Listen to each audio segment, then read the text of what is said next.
Sekarang saya mau tanya kepada Pak Arif Rahman DPR, katanya mau bertemu dengan Menteri Kehutanan. Besok kita mau panggil. ngapain? Besok kita akan panggil Menteri Kehutanan untuk mengevaluasi proses yang selama ini terjadi. Karena kan juga gini, Prof atau Bang nih, Abang lah, kan proses banjir ini kan juga tidak ujuk-ujuk. Ini terjadi pasti karena ada kesalahan.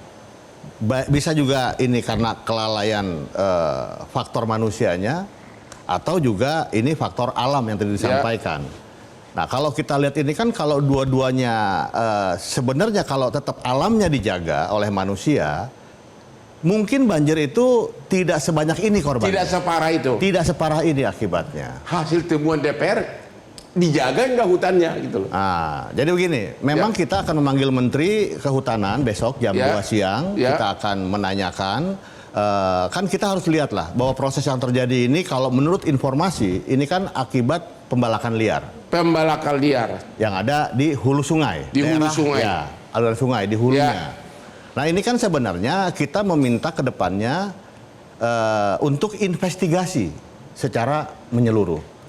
Karena kan kalau dilihat misalkan, kita ikutin aja daerah aliran sungai yang ada, nanti akan ketahuan siapa perusahaan-perusahaan atau perkebunan-perkebunan yang memang menyalahi aturan. Kalau menurut saya yang terpenting adalah kita sekarang ini kan menyampaikan duka yang mendalam lah pada korban. Yang kedua, kita mengapresiasi langkah Presiden Prabowo dalam menangani problem yang ada ini. Langsung turun dan menggerakkan semua yang ada. Nah, tapi yang paling terpenting menurut saya adalah kita harus menginvestigasi secara menyeluruh. Temuan sementara DPR apa? Sementara dulu deh. Sambil menunggu nanti dari Menhut. Sementara apa? Kalau kita kan nakal tadi kan Pak Hadianto bilang ulah orang nakal. Nah, ini kan kelihatan. Kalau memang pernyataan kemarin dari Kehutanan misalkan ini adalah sisa-sisa kayu-kayu lama yang lapuk. Tapi fakta di lapangan kita melihat kayu gelondongan yang sudah rapi. Benar. Rapi, ukuran sekian, berarti kan ini ada yang mengerjakan. Nah, makanya menurut saya sekarang ini bagaimana kita nanti ke depan meminta Presiden untuk mengevaluasi. Dan ini kan bukan akibat misalkan menteri sekarang ini. Bisa saja misalkan menteri-menteri yang lalu-lalu. Gitu, Pak. Karena memang ini, hutan ini kalau diserahkan kepada pengusaha, siapa sih yang nggak mau? Orang pengen usaha. Makanya di negara kita ada hutan produksi. Ada hutan lindung, ada hutan konservasi. Apakah ada rencana melibatkan Jaksa Agung? Seperti kasus-kasus yang lainnya seperti di Bangka yang apa itu yang kasus gini, Bang. segala macam. Gini, Bang. Sebenarnya Pak Presiden ini sudah mengantisipasi menurut saya. Dengan membentuk Satgas pengawasan kawasan hutan. Penertiban kawasan hutan.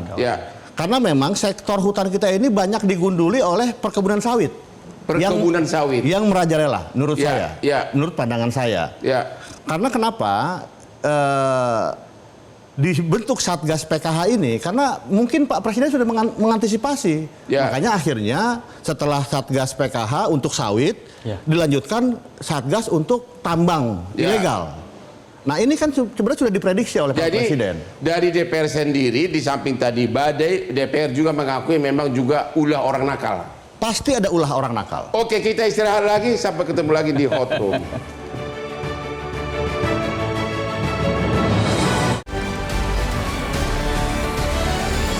Jelajahi cara baru mendapatkan informasi. Download Metro TV Extend sekarang.